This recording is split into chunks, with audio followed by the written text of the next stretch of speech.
Good morning, good morning, good morning, and welcome to another episode of Island Tea with your faves, Kevon and Azem, featuring Jade, Gwenisha Johnson, who's busy jumping up and having a blast at CPL. Without us, just saying care about us. Without us. They don't really give a damn. Oh, Gwen. It is Friday, September 10th, and the time is 8:13 a.m. Yes.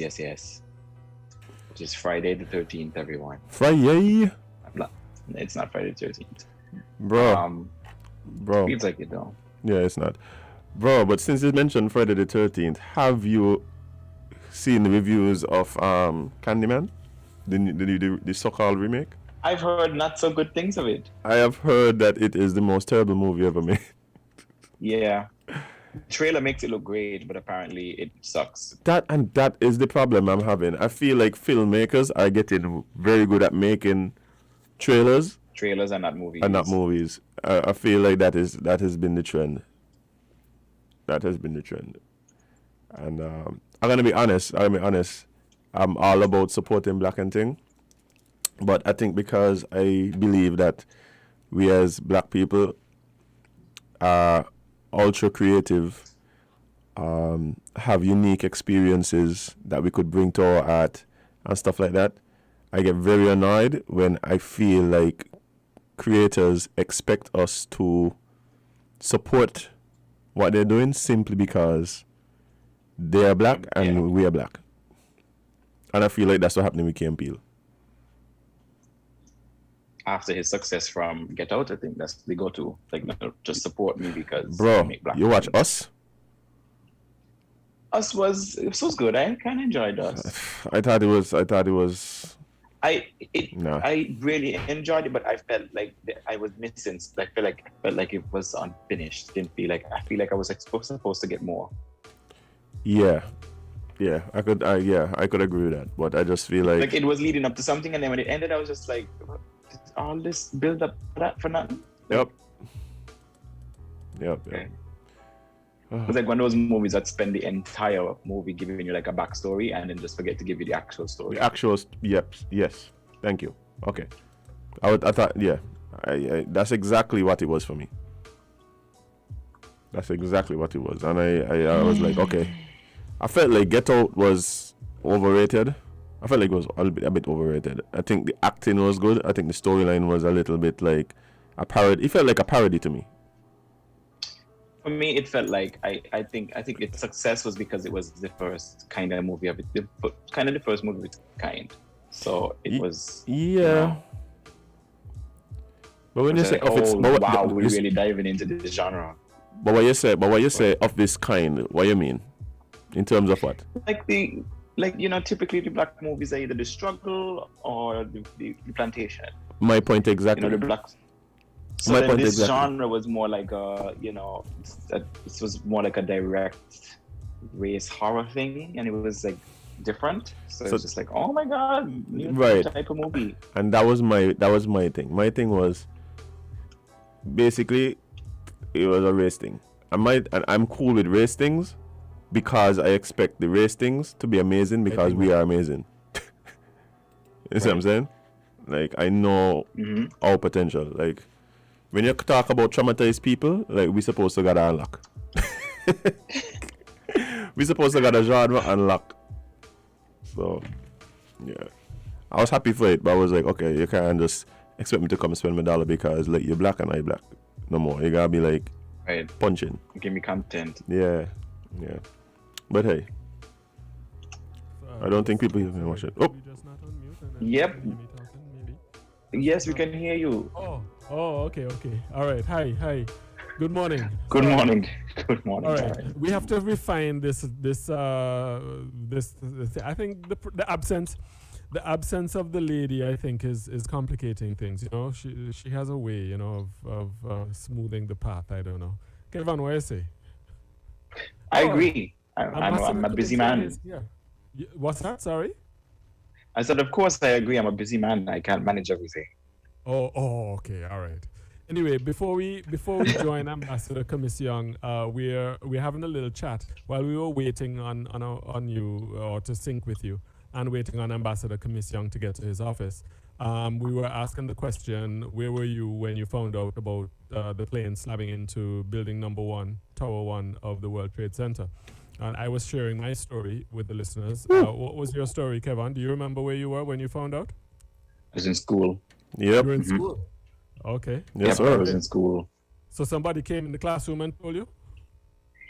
I remember there being chatter, but then I remember I used to go home for lunch.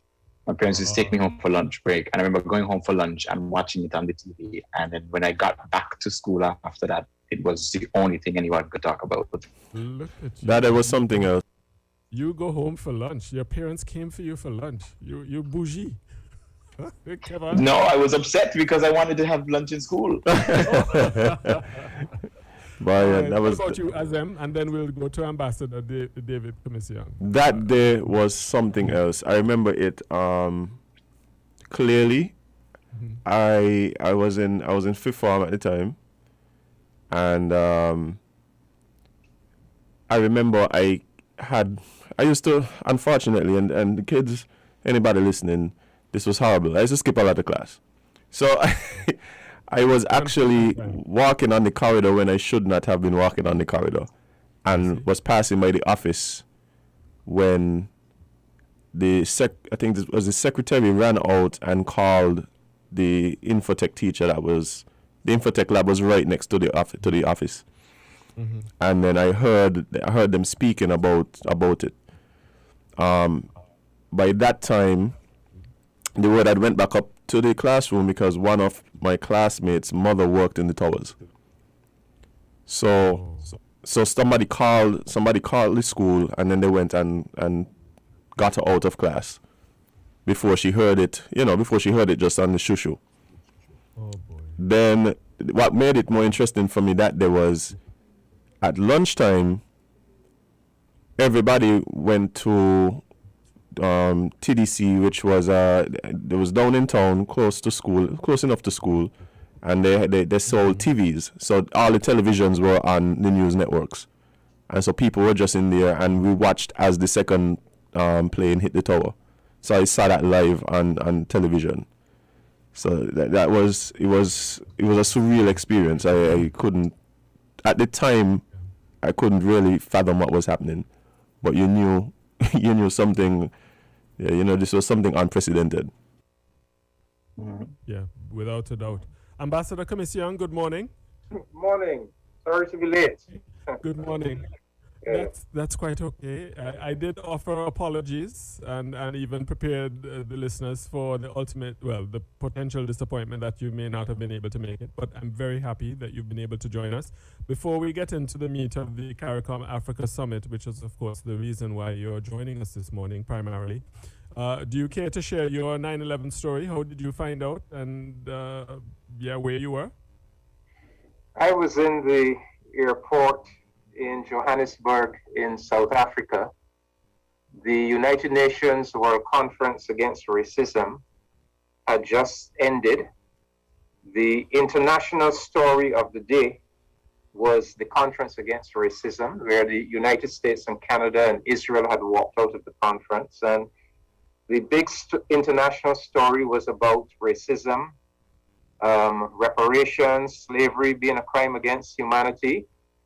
And as I was in the airport getting ready to leave South Africa, I saw on the television monitors in the airport lounge these images of people jumping out of the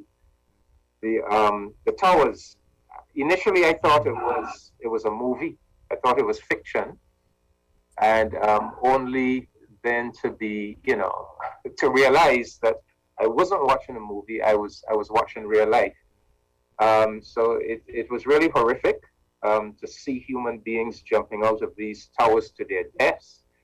I was fortunate that I was able to get on a plane and make my way to England, and then from England to the Caribbean before they shut down the airline, the airspace.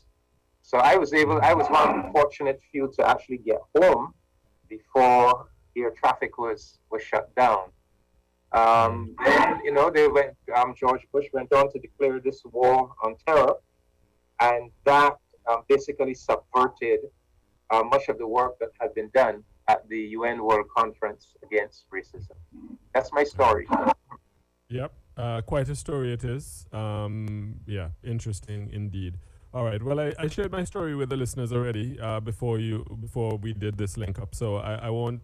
I'll spare them having a repeat. I'll share it with you guys privately afterwards. But yeah, the CARICOM Africa Summit. Ambassador Commission, if I may just ask your overall assessment of the summit, and perhaps you could just let us know, the genesis or the idea behind the summit, and if you think the objectives were achieved. And then, of course, I'll invite my colleagues and friends over in St. Kitts to ask any question they may have. I have a very positive assessment of it. I think it was an historic meeting of our African and Caribbean heads of government. I think it's perhaps the most meaningful African Caribbean encounter since the 5th Pan-African Congress that was held in Manchester in England in 1945. That was the Congress that brought together the early anti-colonial nationalist leaders of the Caribbean and Africa, George Padmore, Jomo Kenyatta, Kwame Nkrumah, and so forth. Why I say it was so significant is because just one minute, please. Not a problem. All right, the Ambassador Commission. All right, Kevon. Yeah. Okay, it was a private number, so I'm assuming it was somebody very important, a private number. So. Just let them know the call back. Motley, maybe? It may be some political. But anyhow, this program takes precedence over such telephone calls. But yes, no. But why I think it's so important is that Prime Minister Gaston Brown, chair of CARICOM, put on the table the establishment of a permanent forum of African and Caribbean states to be serviced by the joint secretariats of CARICOM and the African Union, that the 7th of September hereafter be known as Africa Caribbean Day, and that there be an annual summit of African and Caribbean heads of government every 7th of September. Oh. That visa requirements between citizens of the AU and CARICOM be abolished in order to facilitate travel in both directions. Prime Minister Motley put on the table the idea of to move immediately to a direct airline, at least a weekly airline flight between Africa and the Caribbean, even if it has to be subsidized by CARICOM and the AU in the initial phases. A mass media platform to share information and programming between Africa and the Caribbean. And also Prime Minister Gonzalez, Prime Minister Brown, Prime Minister Motley, all put on the table the idea that the AU and CARICOM should come together on the issue of reparations. So if we can have positive follow-up and implement even one half of the proposals and projects that have been placed on the table, we would have made a tremendous advancement in the Pan-African agenda. So to me, what we were doing basically is fulfilling the vision of the Marcus Garveys, the Kwame Nkrumahs, the George Padmores, the Stokely Carmichaels, Kwame Ture, all of the great Pan-Africanists. And we should say that we need to record that Pan-Africanism, really, a disproportionate number of the champions of Pan-Africanism have come from the Caribbean. So Pan-Africanism is very much a Caribbean agenda. So I was very pleased. I was very pleased, but a lot will depend on the concrete follow-up. That's my statement, Darren. All right, fair enough. Kevon or Azem? Azem, I feel you have a question. I heard you chomping at the bit, sort of. No, I mean I'm actually just very excited about the things that were discussed at the summit, and I want to echo the sentiments stated earlier, that if we are able to bring these things to fruition, even a percentage of them, we would have made great strides in this relationship that we have with our brothers back in the motherland. But it seems as though this is something that has been, or these types of conversations are things that have been said in the diaspora. You mentioned some of the great Pan-Africanists.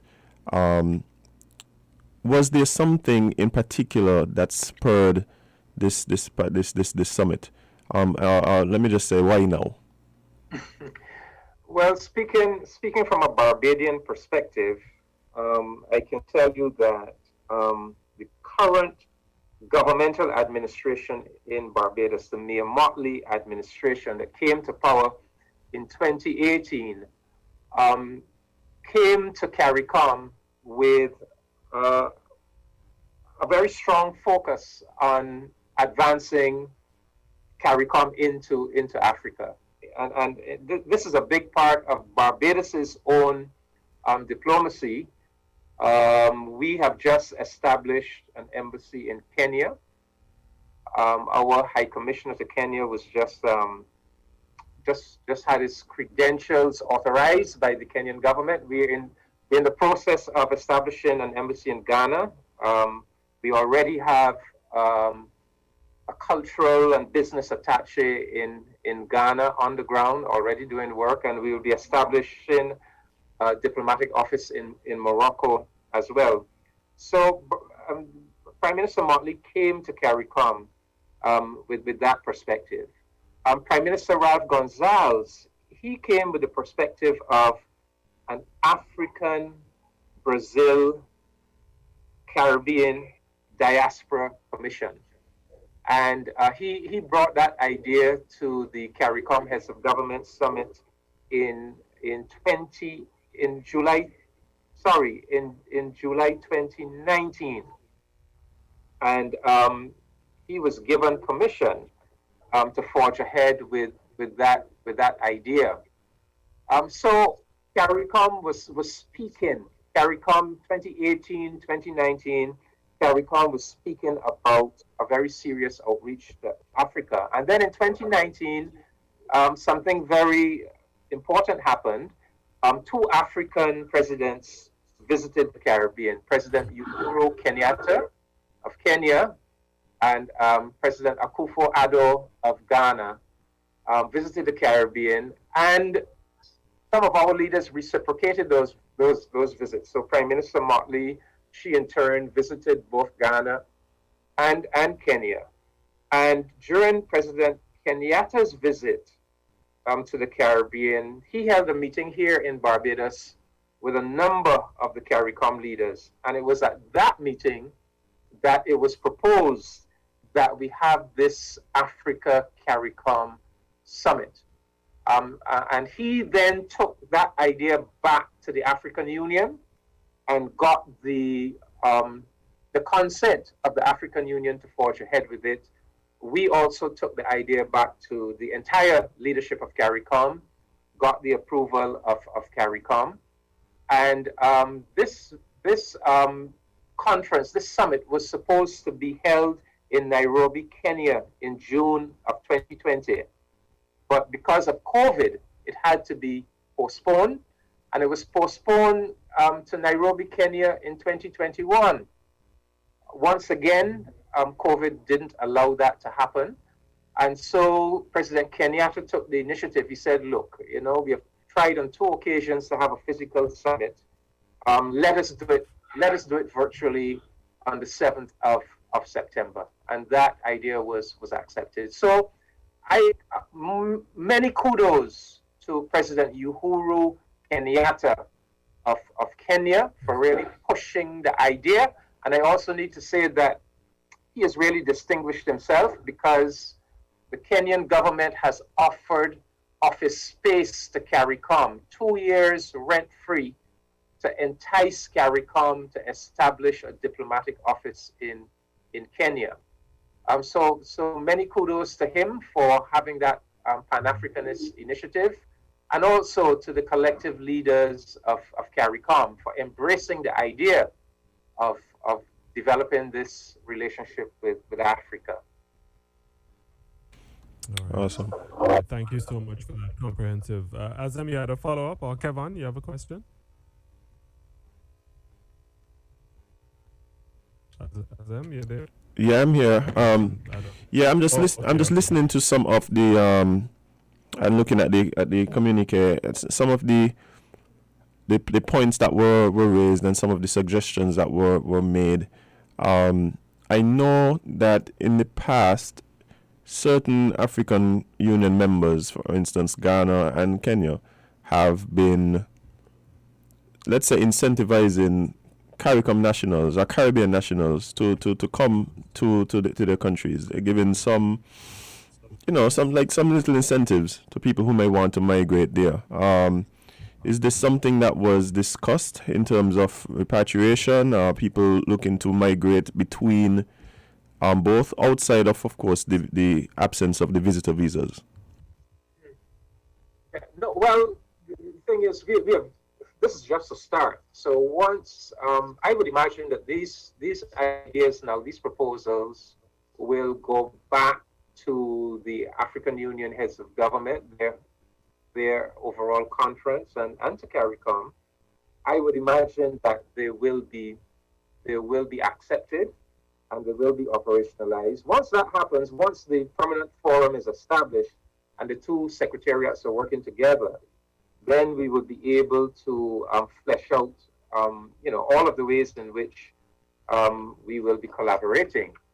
There is, however, the idea of repatriation, which is one of the elements of the CARICOM 10-point reparations plan. And one of the things that Prime Minister Motley put on the table in her address, she called upon both CARICOM and the African Union to participate fully in the upcoming 22nd of September high-level heads of government meeting at the United Nations General Assembly to commemorate the 20th anniversary of the same United Nations World Conference Against Racism that I began talking about, that coincided with 9/11. And to use that high-level meeting on the 22nd of this month to advance the reparations campaign within the UN processes. And as I said, so one of the elements of the reparations plan is a program of repatriation, of course, to be financed by the relevant European and North American governments and countries that owe us reparations. So I would think that this is something that will come up within this new forum of African Caribbean states. Also, Prime Minister Brown, in his address, he put it on the agenda. Remember, he spoke about the welcome facilitation, the facilitation of the welcome return of African descendants to the continent of Africa. Now that is a UN language. That is language that comes right out of the Durban Declaration and Program of Action of the said United Nations World Conference. So yes, our Rastafari brethren have put the issue, had been advocating the issue of reparations since the 1930s, and it has to happen. We have to achieve reparations. and we can, but we will only achieve it, I believe, if we bring along Africa with us. So it's so important. If we are to be successful in reparations, this initiative that we have now made with Africa has to bear fruit by bringing Africa on board with CARICOM to take forward the reparations agenda. So I think we will achieve the repatriation within a reparations framework. Other than that, just the movement, the migration of citizens in both directions, we can do that as well. We can do that as well. Barbados is seen as it is the most densely populated CARICOM country. However, the government of Barbados is convinced that Barbados is actually underpopulated, and that if we do not bolster our numbers, especially our numbers of younger people who are working and employed, that there will be negative consequences for us down the road in terms of how do we manage Social Security payments for all of the elderly and the retired. Will our tax revenues be healthy enough to do all the things that we want to do? So Barbados right now, is engaged in a demographic analysis of the population to determine what is actually the optimum size of our population. And our government is on board as saying that if we determine that we do need an influx of migrants, as we believe we will need, that we will first look to CARICOM, but after CARICOM, we'll be looking to our kith and kin on the African continent, right? And I should tell you that we have a problem in Barbados with a dearth of nurses. And the first place we knew that we had to recruit for nurses outside of Barbados, we went to Ghana. And right now there are 95 nurses, Ghanaian nurses, working in Barbados. So the point is that these things are already happening, and this forum of African and Caribbean states could help us to fast track those things. But just the way Barbados is thinking about its population, I think other CARICOM countries need to do likewise. And what is the optimum population for our territories? And we might be surprised at the answer. Yeah, that's a very good question. I think we probably should do something like that here too in Antigua. Anyway, let me see. A question here from a listener. Excellent collaborative effort by CARICOM for Pan-Africanism and an air service link with Africa. But how about regional travel? Will there be a CARICOM approach? And that's a question for Ambassador Commission. I'm not sure if that is a question you want to handle, but I'm putting it to you from a listener. Yeah, well, there's been a lot of talk about that. With the virtual collapse of LIAT, that has been a great blow to interregional travel capacity. Antigua is trying to keep LIAT going and to rebuild it, and I really hope that Antigua and Barbuda can be successful in that. Absent a really vibrant LIAT, there are a number of small airlines that are trying to fill that vacuum. They have been complaining that, with COVID and the travel market having been so truncated, that all of them are in danger really of going under. So it is a very difficult situation. The CARICOM heads of government have been talking about a fast ferry system to complement air travel. Part of the thinking is that part of the problems that LIAT faced was that some of the shorter routes within the Caribbean are uneconomic because a lot of the expense in an airline journey has to do with the amount of energy that is burnt getting the plane off the ground. And therefore, if you spend all that money getting the plane off the ground and then you have to land again 30 minutes later on some short haul route, it then becomes uneconomic. And therefore, if had a system of fast ferries complementing the airline system. The fast ferry could pick up the slack with some of those very short haul routes, you see. And so it is felt that if we could get that comprehensive system in place, we'll be able to rationalize and make the entire system more cost efficient. But these are projects that are still in process. COVID has complicated everything because COVID basically shut down our Caribbean economies, and we are all in a very difficult place now. So, but our heads are trying. We do have to solve the problem of both air and maritime transportation in the Caribbean. We are working on it, and that's all I can tell you at this stage. It is not easy. It is being worked upon. All right. I'm going to invite my friends over in St. Kitts to pose a final questions to Ambassador Commission, because we really only just have a couple more minutes to go. Azem or Kevon, you have a question or comment for Ambassador? Well, I'll just like to say I'm very happy about the strides that have been made in fostering the relationship between CARICOM and the African Union. Personally, I would love to see the visa-free travel. That's affected me in my line of work so much in the past. Having to either get visas to go to certain countries, or just not being able to, just being passed over for the job because of it.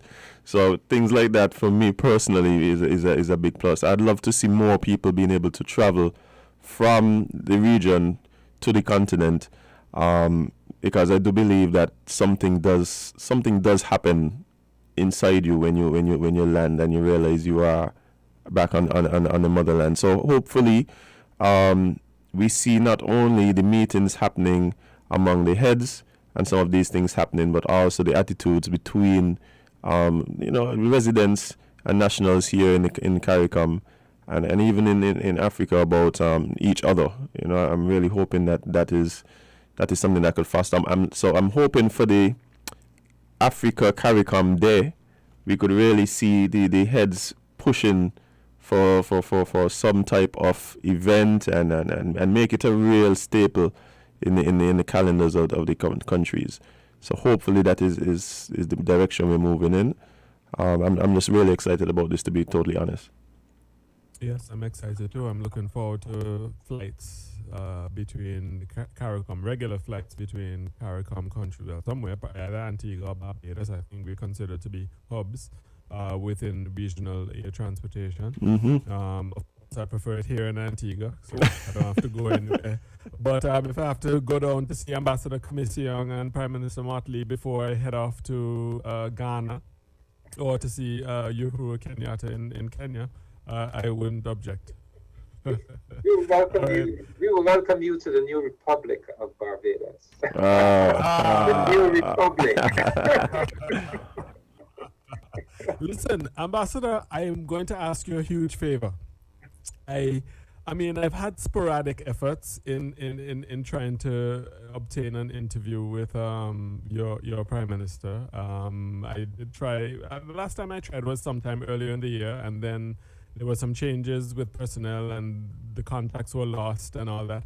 I would be most pleased if you could perhaps put in a word for me, maybe for her to join the regional link up one of these Fridays. I'd be so pleased. We're big fans of her. Well, many of us are big fans of her approach to handling COVID in Barbados, and we'd be happy to have her join us for a chat.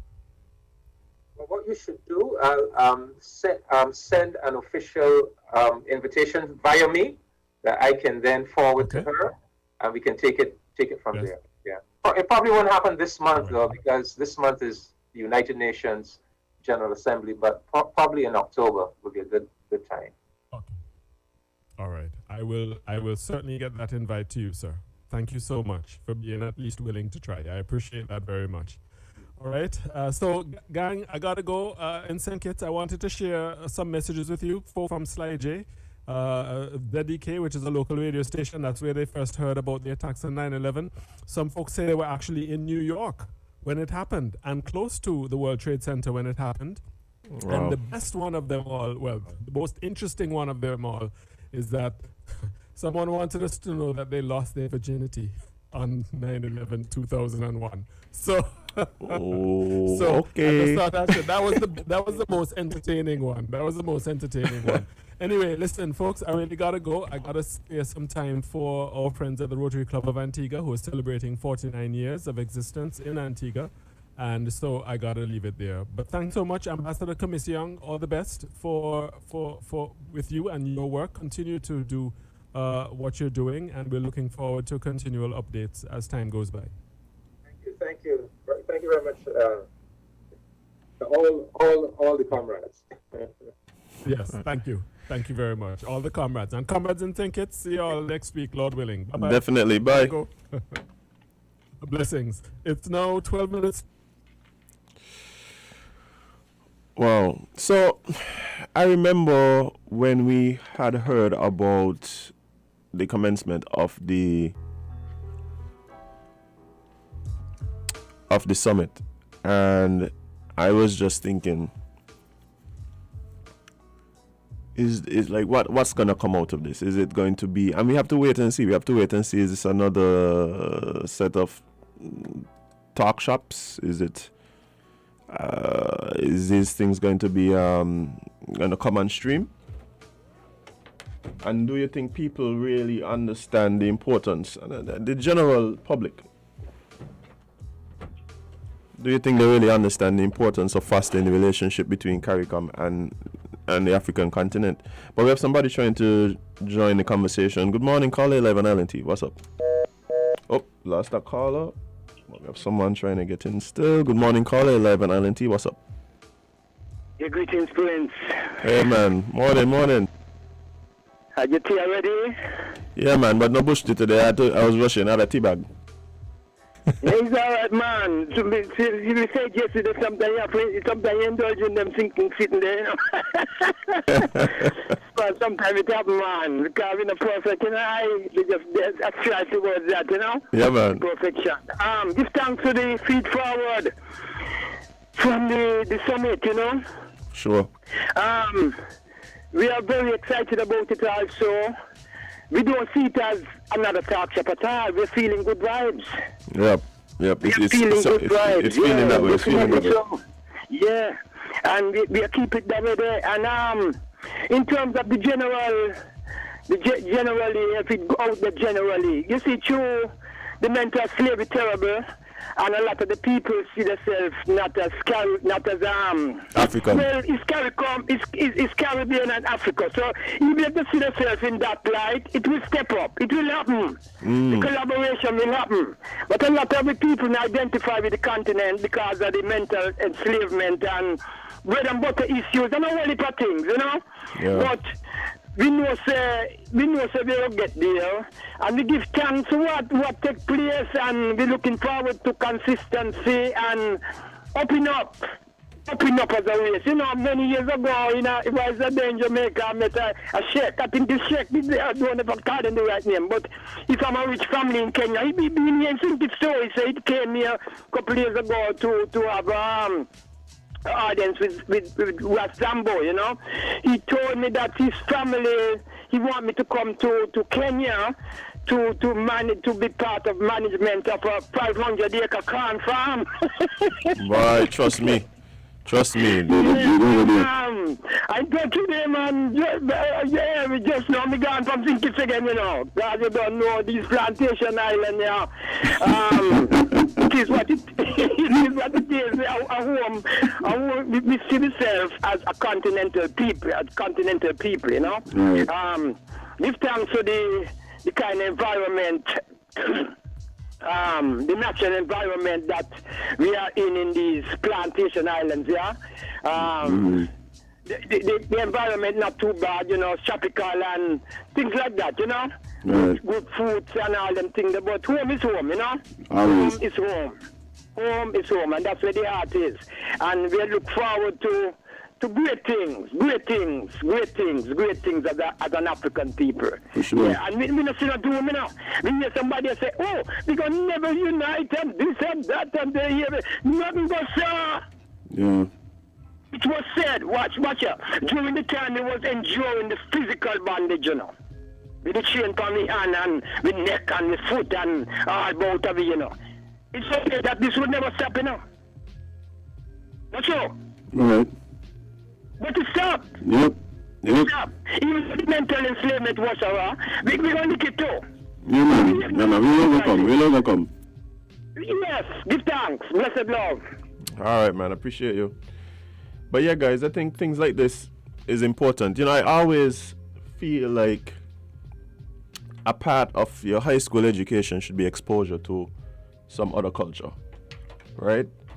Being able to travel, being able to see other places around the world, I think that's very important to development and opening up your mind. I would love if we get to a point where every high school student at some point gets a trip to the continent. I think that would do a lot for our society. But we'll have to wait and see exactly how these things play out. I know for a fact that, like I was mentioning, a lot of the countries have incentives for persons traveling. I have a friend who speaks right from, he's from St. Martin, but living here. He speaks about moving to Ghana all the time. He just biding his time. But it's definitely going to happen. He's going to move to Ghana by a ranch. Up until I think it was last week, I was looking at the prices for property in Ghana. Trust me, if you know what you get for some of the money that we're building some of these homes around here for, you'd be surprised. You might look to jump on a flight and go right now. But we have a call on the line. Caller, good morning. You're live on Island T. What's up? Good morning. Morning. I'm listening to the program and the initiative from the Prime Minister of St. Vincent and the Grenadines, Ralph Gonsalves. It encompasses most of what we in the diaspora is, where we were scattered. He did mention the Caribbean morning and also Brazil, but it's wider than that. But the Americas and the South Pacific Islands, it all happened. But be that as it may, we were recognized as the 6th region. There are 5 regions on the continent, and we were recognized as the 6th region. There are some things that to be fleshed out as to making us official in terms of signing off on that, making it official. But agitating for we being the 6 regions will do away with what visa would require for what country to travel on Africa. It will do away with all that because we will be fully in the fold once it is signed on as we being the 6th region. It's just the space that traveling from this part of the Americas to the continent is what will hinder us. But everything else would be there. So we are agitating for us being officially being the 6 regions as far as we are in the diaspora. We will be as equal as anyone is on the continent in terms of trade, culture, the linguistic aspect. I mean, persons who have small businesses out here can go there and set up shop. It might be unique in our Caribbean flavor to what is out there. People gravitate towards it and it's spread. Access to mining, minerals, the opportunity is vast and it is ours by birthright. Thanks for listening. It's the beginning of things to happen. Yeah, man. And I'm glad your youths are taking the bull by the horn, so to speak. This is your time. Do not sell your birthright. I appreciate it. Thanks. Yeah, I do believe the relationship between persons in the diaspora, particularly in the Caribbean, South America, I think that is very important for us to foster. We have to continue to do so. Hold on, let's see. Trying to get the callers. Seems like people want to talk about this topic. So caller, good morning, you're live on Island T. What's up? Hi, good morning, Lone Man. How are you doing? Good morning. I'm doing well. You see, the whole program and the whole system sound good. But the question is, what are the preparations are we making for after COVID? What are the preparations are we making for when we come together, will we be overrun by them? We will be ready to wear a made apron, pull a rake, cut grass, be the gardener. What are the position are we preparing to take? How is it that we're going about to get ourselves ready for the eventuality that is coming? As a people from St. Kitts Nevis. And so, even if you have migration of the Caribbean islands together, Antiguans, Trinidadians, and Jamaicans, and so on, how sharp and equipped and ready we are to do the best and take the best of the crop. I don't know what you think, but I'd like to hear more on that. But saying that we're going to emerge and so on, we are coming more and more submissive to whatever they want us to do, we do, and not what we want to do and what we can do. Are we sharpening our skills? If COVID go away tomorrow and they decide they're going to build a new hotel, do they have to bring in carpenters? Do they have to bring in masons, electricians? Are we preparing? What is it that we are doing? Those are the questions that I'm looking at. Have a good day. Thank you, sir. All right, man. Thank you. All important questions. All important questions, right? I think that people still have not even fully adapted to the present situation. Never mind begun to prepare for the eventuality that this thing will no longer be at least as it is. So that is a good question. Perhaps it could spark some thoughts and some actions in terms of helping us to prepare. But we have another caller. Caller, good morning. You're live on LNT. What's up? Hey, good morning. Don't go without me. Morning. When you're putting in your visa, just tell me. Put in mine too. All right, no problem. I want to travel. I don't want to live. I want to travel. I just want to see. I want to do like Lord Macalaw. You know, I want to go to the whole of Africa. Yeah. And run all the beggars dancing up the road. Now, you see the sentiment expressed by the last caller? I have been listening to a number of videos and so. From African, and there is one, I think his name is Wilfred Williams. He's a Pan-Africanist. Maybe Johnny might know him. I'm not sure if I have the right name. But he has been making a similar expression, a similar sentiment. He was asking what we're going to bring in the people from the diaspora. What are they coming to do? He said, look, they can come in and fight for the Cubans, because he was emphasizing the role played by the Cubans, right? When the Cubans come in, they don't come in to subjugate the people. He said, are you going to bring them in so the Africans now become the servants, the chauffeurs, and the cleaners? He said, that is not the kind of people Africa wants. Now, I have been also, as I said, listening to some videos about the AU, the OAU, and the Development Bank of Africa. And I was quite intrigued because they have similar institutions like us. Yep. We have a lot to teach them, as well as they have to teach us. For example, the Continental Free Trade.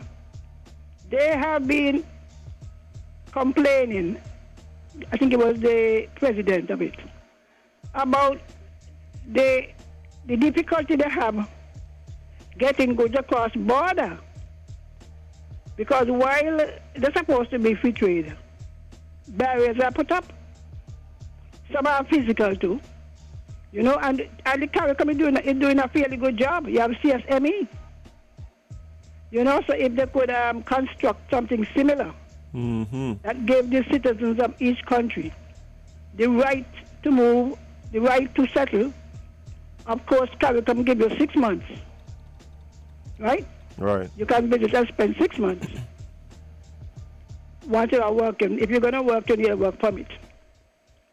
You know, because he was talking about, you know, the volume of trade, and he was talking about the physical, like the across the borders, railways, the movement of goods, and the impact it would have on Africa. But one thing I found very interesting, it was the Development Bank. They had a panel discussion. And the question was raised, what Africa is, what Africa was. The topic was, Africa wants leaders. Maybe you could look it up in this paper. Africa wants leaders. And they were saying, look, we have the Africa that is.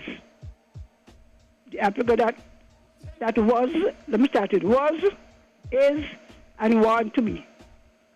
And we are yet to define what we want Africa to be, because it's the young people asking these questions.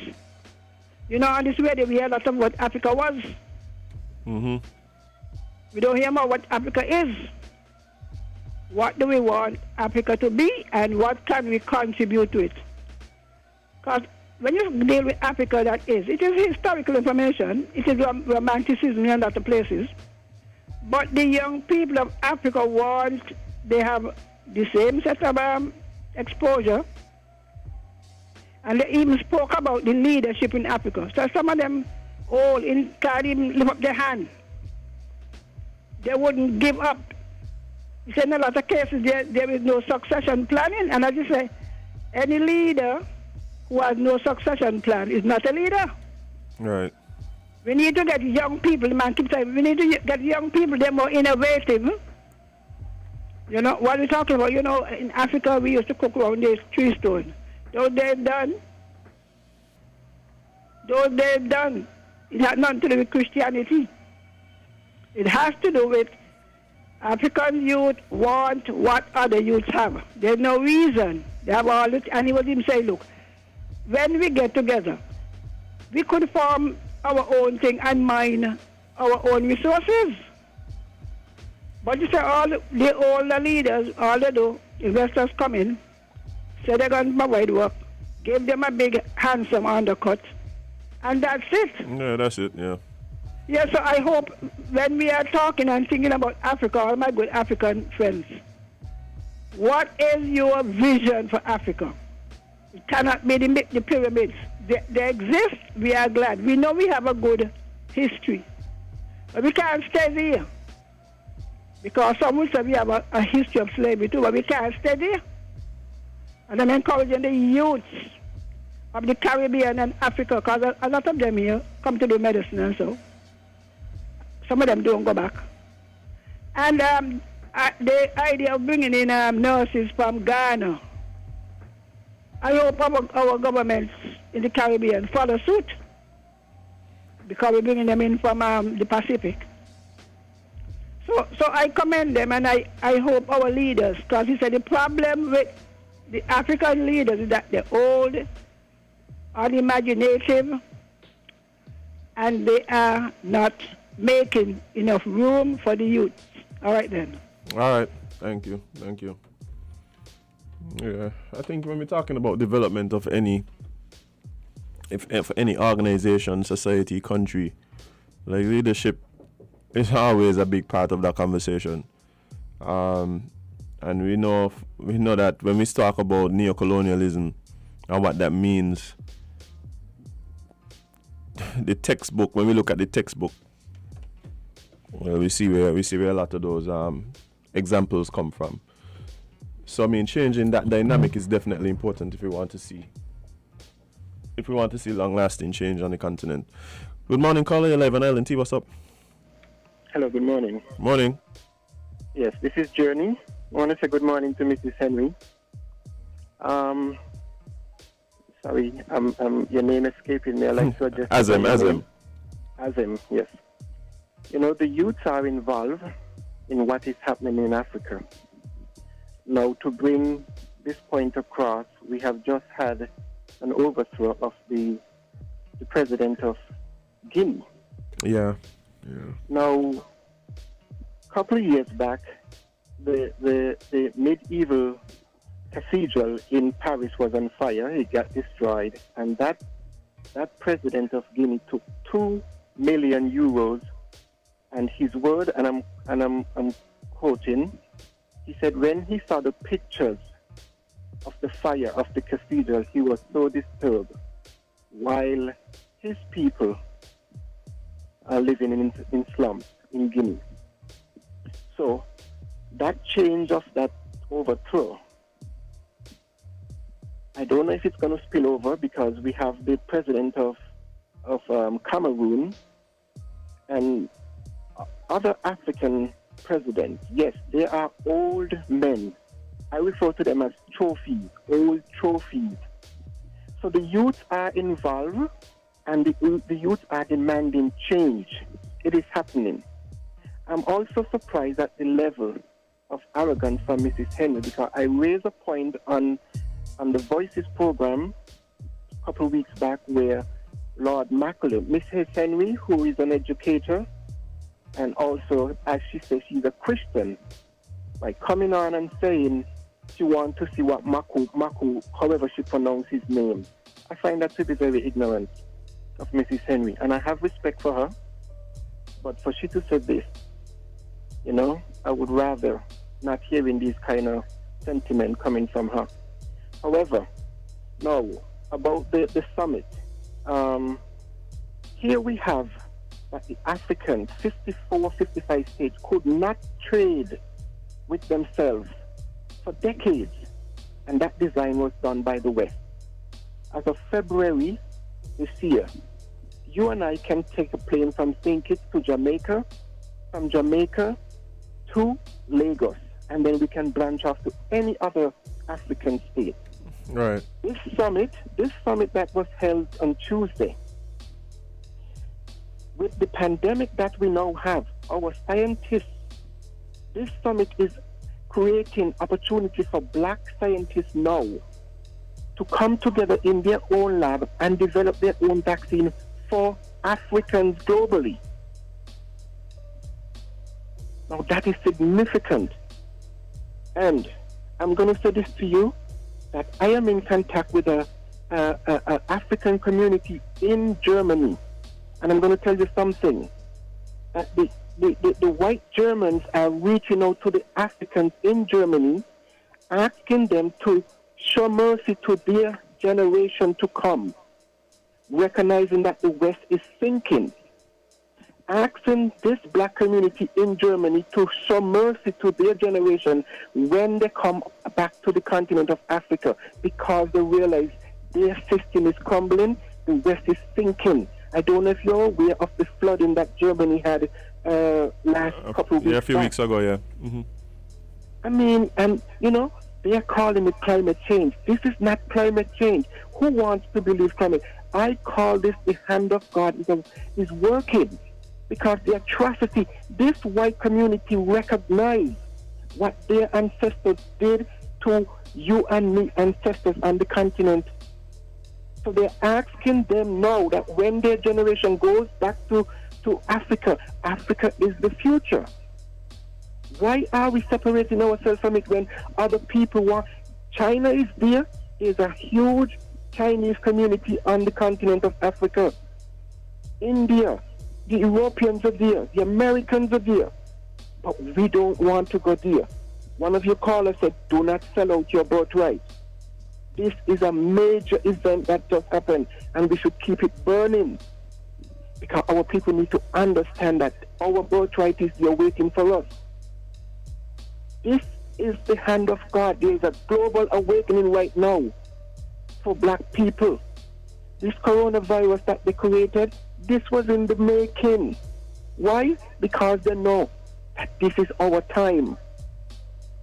Now, I can give you my own feeling on this pandemic, this coronavirus, because in my view, my opinion, that they know what they're doing, and they know very well our history, our story. Now, Mrs. Henry mentioned the pyramid. Why I would stress on the pyramid? Our people build the pyramids with the power, because when you look at the construct of the pyramid, I'm going to finish just now. Those slabs of stone, they didn't have no machinery like what we have today. You can Google this. Those pyramids were moved by concentration through vibrations. Their thoughts alone. This is to show you how powerful our people were. And that's why they have broke us and give us their narrative. And the more they chart us, the deeper we are sinking into their narrative, because they are afraid of our power. That's why they would publish that it ain't Africans who build the pyramids. Mm-hmm. This is deep, Kevon. This is deep. It is powerful.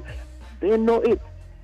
If you go back to a couple of years back when they saw some movies, they are hinting to us, but they're using their characters in the movies. I mentioned the movie Thor with the guy with the hammer. This is our history. They have it.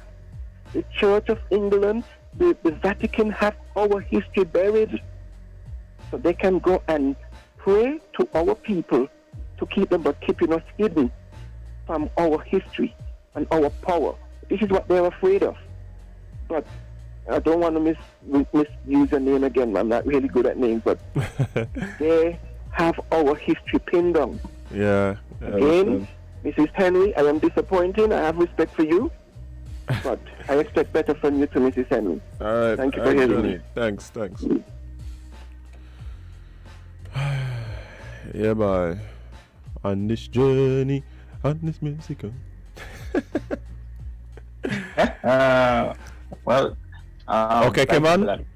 Okay, Kevon. Yes. Okay, Kevon. Yes. So let's jump into now. Let's give you some information in the morning. You know, we have to give y'all some updates. On this segment of Tea Time,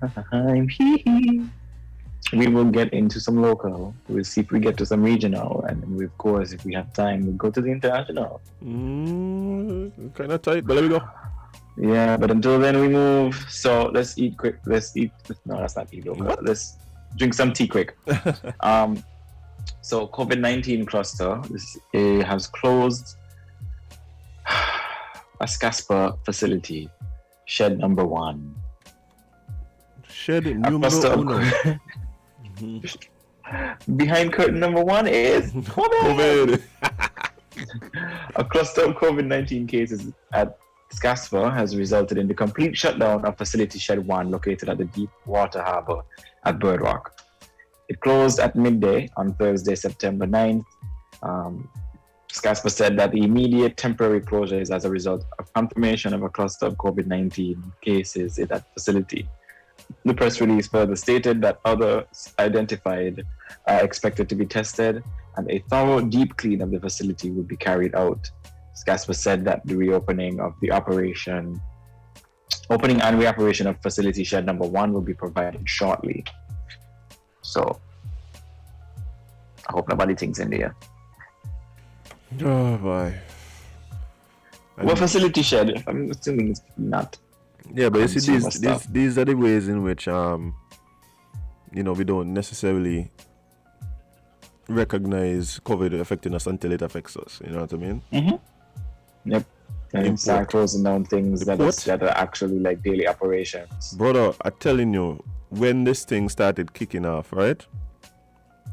I had just been hoping that the port in Miami didn't close down. If the port in Miami closed down, what would I do here? Well, anyway, moving on. People have been lining up outside the supermarkets, and the supermarkets be like, "Well, go and see what you find." No, man, that's when you really see the lines. That's when you would see the lines, and you're able to talk about hoarding supplies. But people that still got toilet paper for main one. Let's go. Let's read this one. Yeah, let's go. This is a Jade pick. This is a COVID thing. You know, the COVID stuff has stressed me out. It's just be like, Lord. So let's talk about this. I know everyone's now hearing about the new variant of COVID-19. And we will try to do our best to educate you on that. Mew wasn't like the most powerful Pokemon. Yep.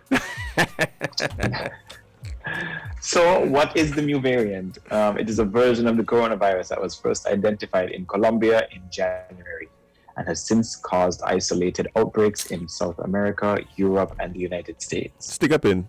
For those who are watching online, we know the stream gone. Well, the video. Go in. Yeah, so bear with us.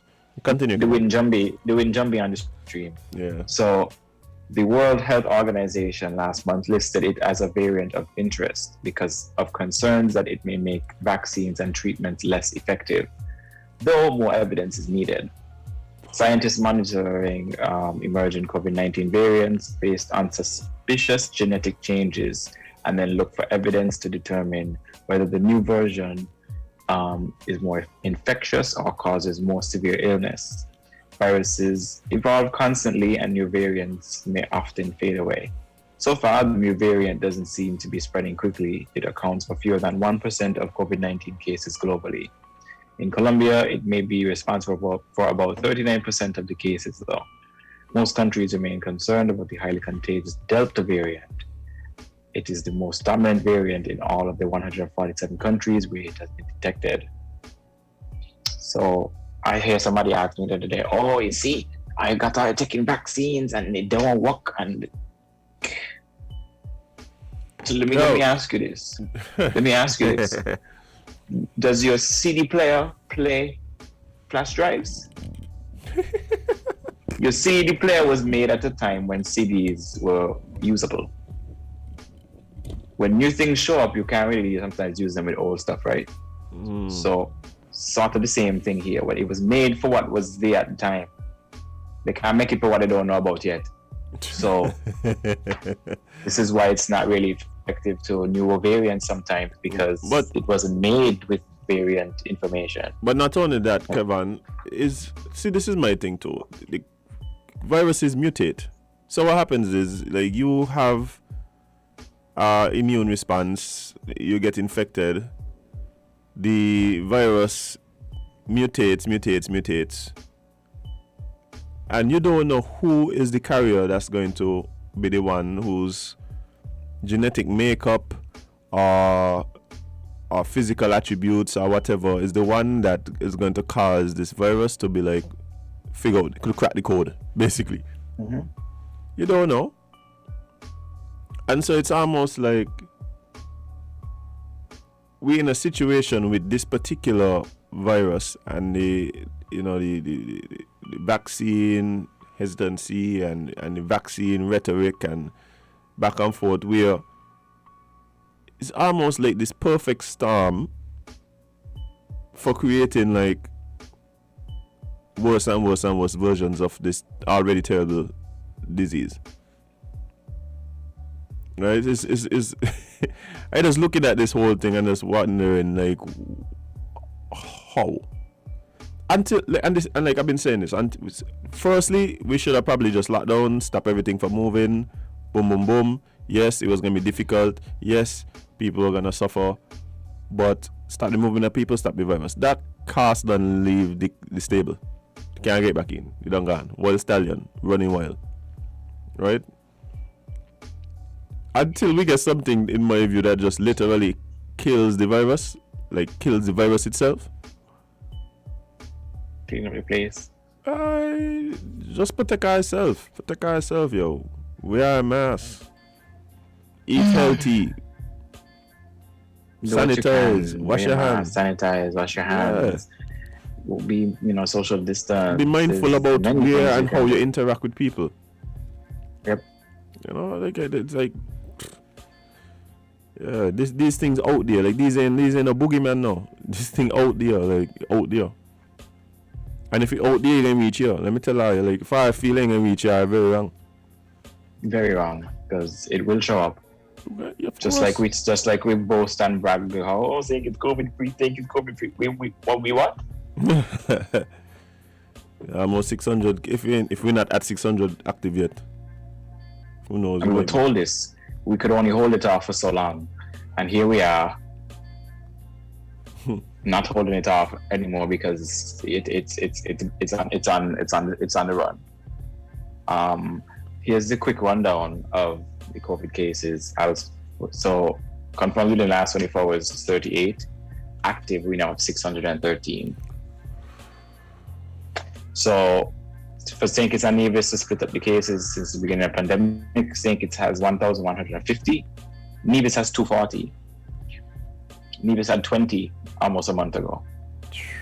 Yeah, Nevis, wild in the Nevis, to be honest. No, they're 240.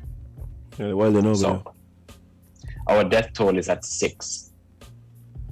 Oh, so we have another confirmed death. Another additional COVID-related death was recorded. Our death toll is at 6. Oh, condolences, Jade. Yeah.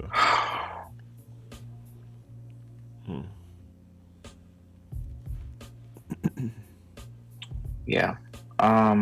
Stress me out. So let's talk about something else regional quickly. I think we have time for one more. Yeah, man. So the world is on the edge of a moral precipice over the climate change inaction. The world stands on the edge of the precipice, which is what the Prime Minister of Barbados, Mia Mottley, has told fellow leaders and officials in the Americas, as she criticized the international community for doing little about climate change and its impact on small developing countries like those in the Caribbean. Addressing the virtual high-level dialogue on climate action in the Americas, Mia Mottley challenged world leaders on whether they were prepared to take action necessary to save lives, livelihood, and the planet. She questioned whether the latest intergovernment panel on climate change reports on the impacts of global warming above 1.5 degrees Celsius, above pre-industrial levels, and related global greenhouse gas emission pathways would prompt any action. She also asked the world leaders if at the 26th UN Climate Change Conference to be held in October, we will not set the world on a 1.5 degrees Celsius pathway. I ask you, when will we do so? In the future, she said, in the future is ours to determine whether we will make that defining difference in our generation, but let us pray that we do so. One thing I like about Mia Mottley, she like to call out people, Mia. She don't sugarcoat it. She stay calling out Caribbean leaders and international leaders. Mamma mia. She's I get it.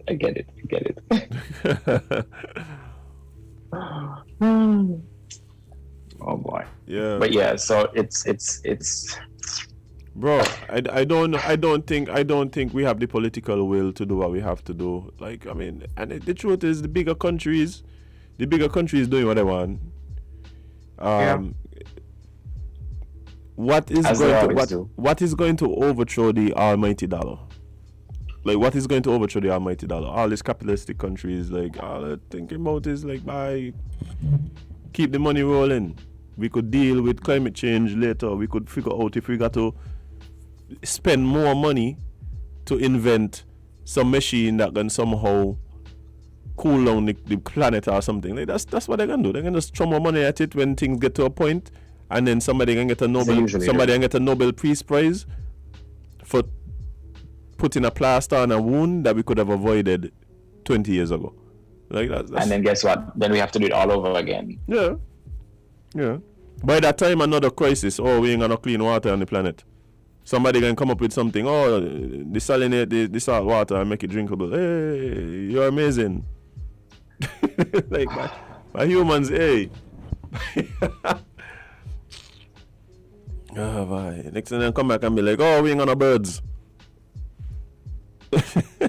Somebody can come with like, look, bro. Oh, let's make drones and put feathers on them. But we had it already with the bee situation. Oh, the bees dying out. We can't pollinate trees. The trees not growing. I was like, oh, okay, well, let's do mechanical bees. No, let's just find like whatever killing the bees. Let's stop doing that. So we have actual bees. Like, let's stop waiting for things to die to find things to replace it. Just don't kill them. Is that not an option? Hey, I don't understand. I tell you, watch, the aliens will just be watching us and being like, hey, watch here. They figure out. That's honestly why they don't even come to here, because they're just like, listen, I can't with these people. They just, no, we can't. Let's just skip this planet. Somebody was like, hey, yeah, realize they figured out nuclear power? Alien number 2 was like, Yeah, they think they're gonna use it for anything good. No, I bet you they make a bomb with it. I bet how much you wanna bet they make a bomb with it. We use so many resources for so many unnecessary things, which is the thing that just stresses me out. Bro, I tell you, one of the things that I am very like, one of the things that makes me so uncomfortable is like drones, like the military drones. Like at least when there was war before, like Alexander the Great, Attila the Hun, and all of these things. Like we meet on the battlefield. You come with your weapons, I come with my weapons, and we battle it out. And there's risk on both of our parts, right? And there's going to be some strategy. There's going to be a little skill, whether it's weaponry or whatever, and there's going to be a little luck in determining who wins this battle. Now, a dude wake up in the morning, go in his shower, take a nice little hot shower, come outside, wake up the kids, get them breakfast, drink some coffee that his wife got bubbling, head off to work, sit down, play a video game, kill 20 people. When he just done kill them 20 people, set his drone on autopilot, gone up by the water cooler where he drone piloting back. Tell them, yeah man, yeah, we just eliminated 10 hostiles. Go back after lunch, do it again, kill another 20 in some other country, just like a video game, and then go back home to your wife and eat dinner and go back in bed and wake up next morning and do it again. Right? Did we not all watch Black Mirror? No. Did we not see the episode? There was literally an episode with the mechanical beast and how that could go south. Am I the only one that remembers that? Nope. Brother, like humans are weird. Are we weird by? We're very I honestly, and I have to agree, I think we're the most destructive set of creatures on this planet. Oh, yeah.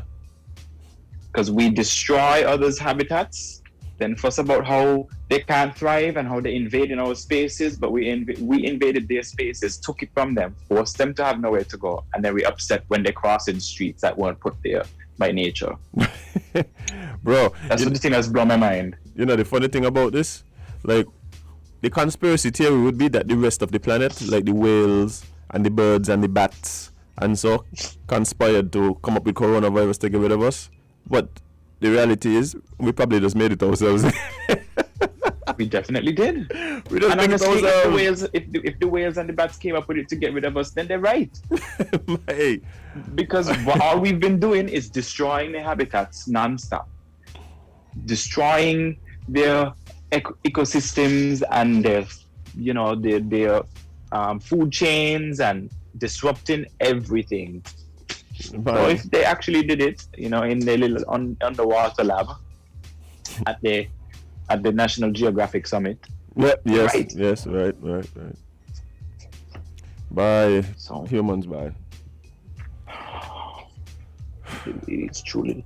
I mean, I do tend to be one of the people who's like, humanity will survive and we'll figure it out and things like that. But boy, does be one of them things where you have to recognize you're kind of hoping against the grain there. Humanity ain't always the best. Humanity hasn't always been humane to everything else. The fact that humane is even a word makes me laugh. Exactly, because it's like, why did we have to make this a word? Exactly, precisely. What were we doing that this word had to exist? Oh boy. A humane approach. You mean an approach to consider the fact that things are alive, that things should be treated with care? That's crazy. Yeah. But Kevon, I don't see our guest as yet, but we'll take a short break.